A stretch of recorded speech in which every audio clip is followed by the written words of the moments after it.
Kwa taarifa hizi kwa ishara. Na mtazamaji, runinga ya Citizen imepata picha za kipekee ambazo zinaonyesha namna maafisa wa polisi waliomfikisha marehemu Albert Ojwang katika hospitali ya Mbagathi hawakuwa na haraka licha ya madai ya polisi kuwa aliondoka kituo cha Central akiwa na majeraha yaliyohitaji huduma za dharura.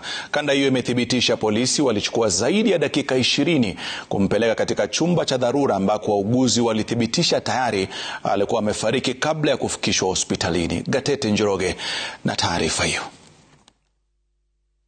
Kanda hii ya CCTV katika hospitali ya Mbagathi inapata gari la polisi likiingia ndani ya hospitali polepole saa 7:35 usiku wa manane tarehe 8 mwezi huu.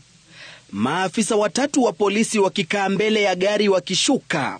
Wawili wanasimama kando na kuanza kujadiliana na kuondoka kwa mwendo wa aste wakifuatwa na mwenzao. Nyuma ya gari hilo, marehemu Albert Ojwang anasalia bila ya kuangaliwa na yeyote. Shughuli iliyopaswa kuwa ya dharura ikionekana kujikokota licha ya maafisa hao kufikisha Ojwang waliyedai alikuwa na majeraha mabaya. Picha za ndani zinawaonyesha maafisa hao wakienda kuzungumza na wauguzi ndani ya hospitali.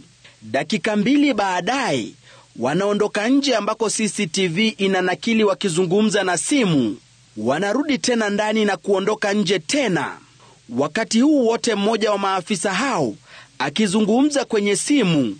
Baada ya dakika 10 hivi, mwendo wa saa 7:46 usiku huo, maafisa hao watatu wanaonekana wakitoka ndani ya hospitali na machela ya kumbeba Ojwang. Kwa dakika zingine 10 wanajitayarisha kumuondoa Ojwang ndani ya gari la polisi, wakiitisha usaidizi wa mlinzi wa hospitali. Takriban dakika 24 baada ya kufikishwa, ndipo wanaingizwa ndani ya hospitali. Hapa wanampeleka sehemu ya wagonjwa wa dharura ambako kwa dakika 10 walisalia ndani. Saa 8:10 maafisa hao wanaondoka na mwili wa Ojwang baada ya hospitali kudhibitisha alifikishwa akiwa tayari amefariki.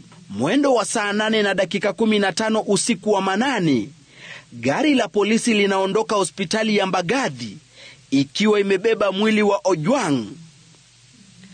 Kanda hii ikiwiana na ripoti ya hospitali ya Mbagathi iliyosema Ojwang akifikishwa alikuwa tayari amefariki, kwani alikuwa na majeraha mabaya na mwili ulikuwa baridi.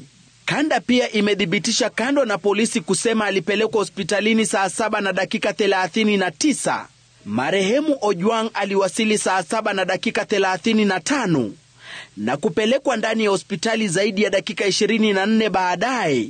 Matukio yanayoibua maswali chungu nzima na kudhihirisha wazi huenda Ojwang alifariki mikononi mwa polisi katika kituo cha Central. Kwingineko, mshukiwa Samson Talam ambaye ni afisa mkuu kituo cha Central anayezuiliwa na polisi kupitia mawakili wake amekana kuhusika na kifo cha Ojwang, akidai kuwa alikuwa amemwachia majukumu mdogo wake wakati mshukiwa alifikishwa kituoni. We shall be producing CCTV footage to show that he was nowhere near the police station called Central Police Station. Gatete Njoroge, runinga